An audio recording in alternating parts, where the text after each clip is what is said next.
How's it going, everyone?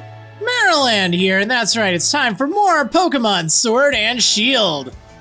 Anyway, on to Route 1.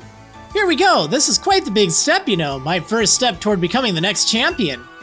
Guess I'll probably train up Grookey a bit by having it battle against Pokémon in the tall grass.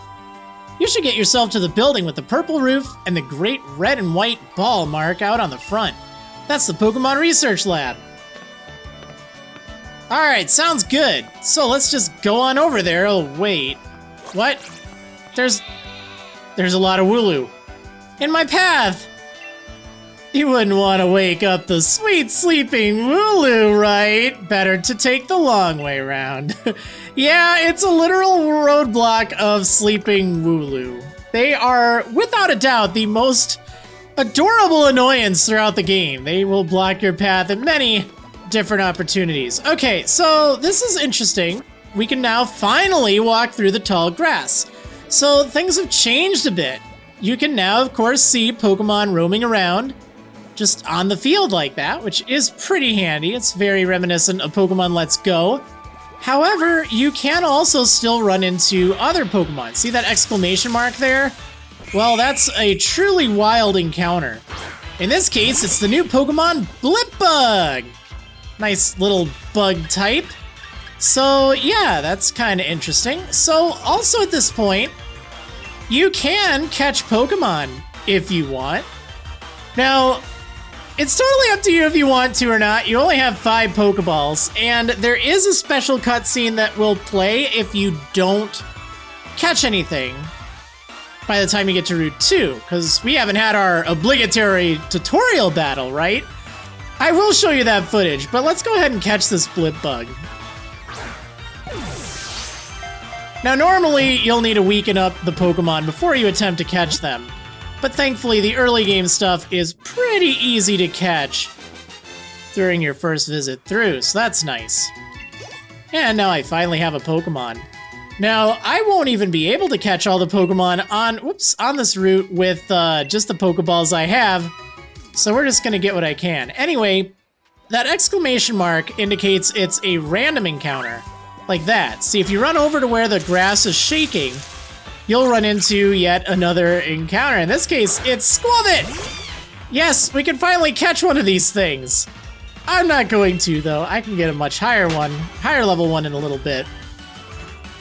Okay, but yeah, that's one of the Pokemon I wanted to show you. There's this thing right here. Rookity! It looks really angry, doesn't it? However, if you look carefully, its eyes are actually those red dots on it. Like, well, here, come on. Look at the Rookity. Look at the Rookity. Do it. No, nah, you know what? Wow, it's level 6. That's pretty strong. You know what? Let's go ahead and catch her. I'll show you what I mean in a moment. It's a cool detail. I really like it. It makes it look a lot more fierce than it really is. And once you see it, it's like, oh, that's actually kind of cute. It's just a pattern that makes it look so angry. Now, something else to note, as you can see here, every Pokemon in your party will gain experience points after a battle. And of course, if you catch a Pokemon, you do gain experience points as well. That's a change that was introduced in Gen 6, I believe it was. So it's a good way to get experience.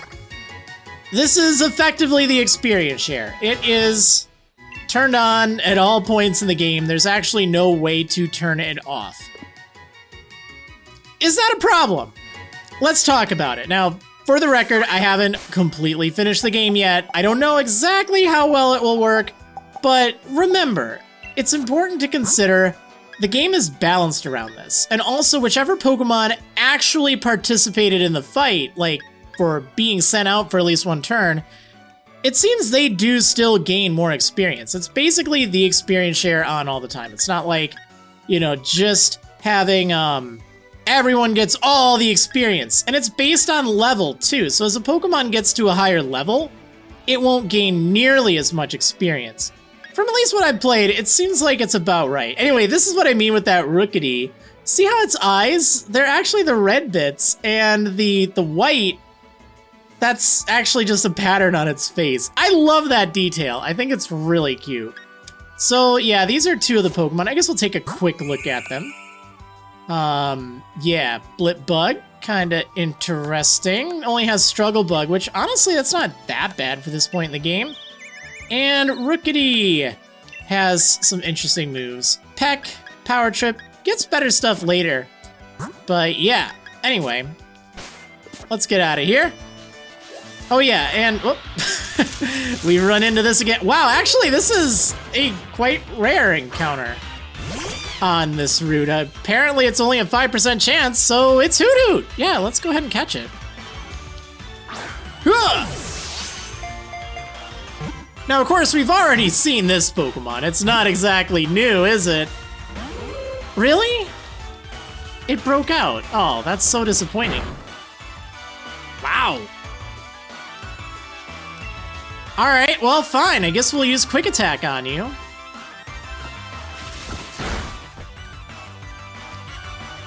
And I guess we'll have to do the thing and weaken you.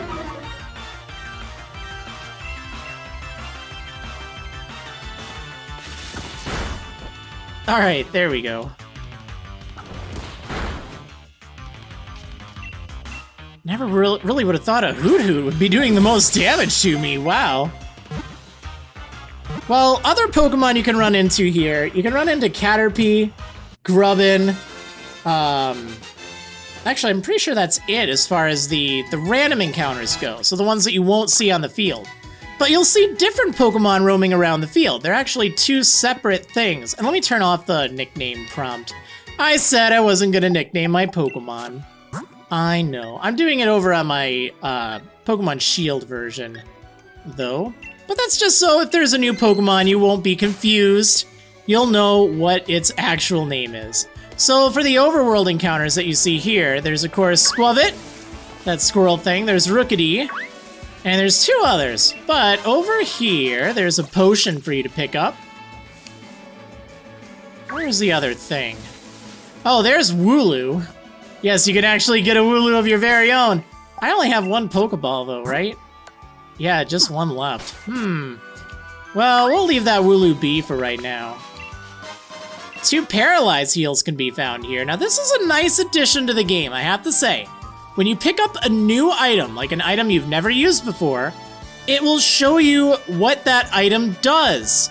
That's so smart. Like, honestly, I like it. I mean, it does kind of pause the gameplay for just a moment, but so often it's like, oh, wow, what's this do? And I'll just end up going into the bag and trying to find out what it does. And it's like, now it just shows you, which I think is actually really cool.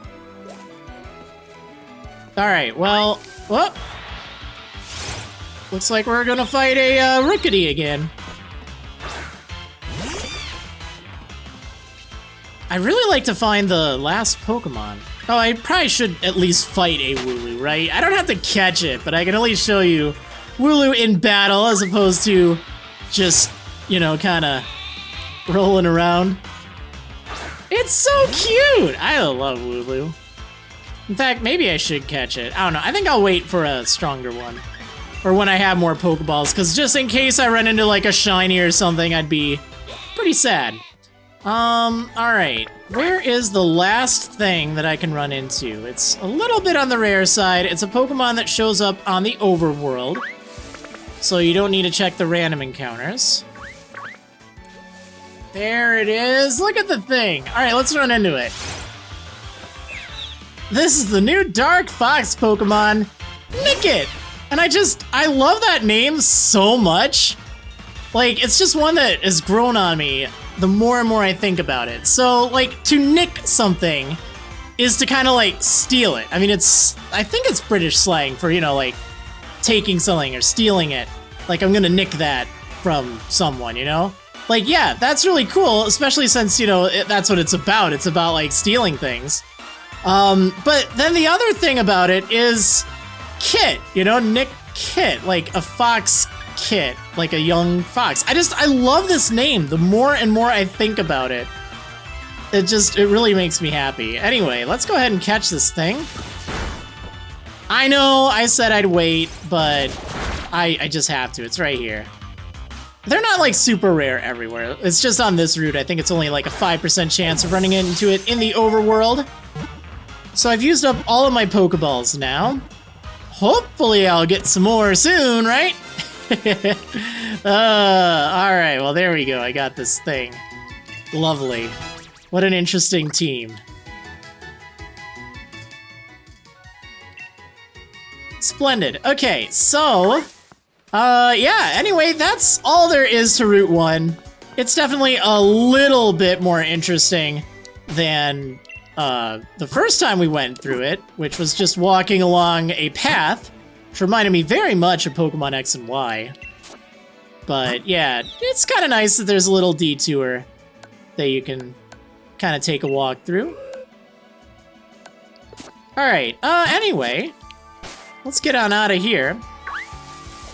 And let's head on over to Wedgehurst, or Wurstburg, as I once called it while typing in my walkthrough. And I'm like, Wurstburg? That's it for this video. Thanks for watching, everyone. I hope you enjoyed.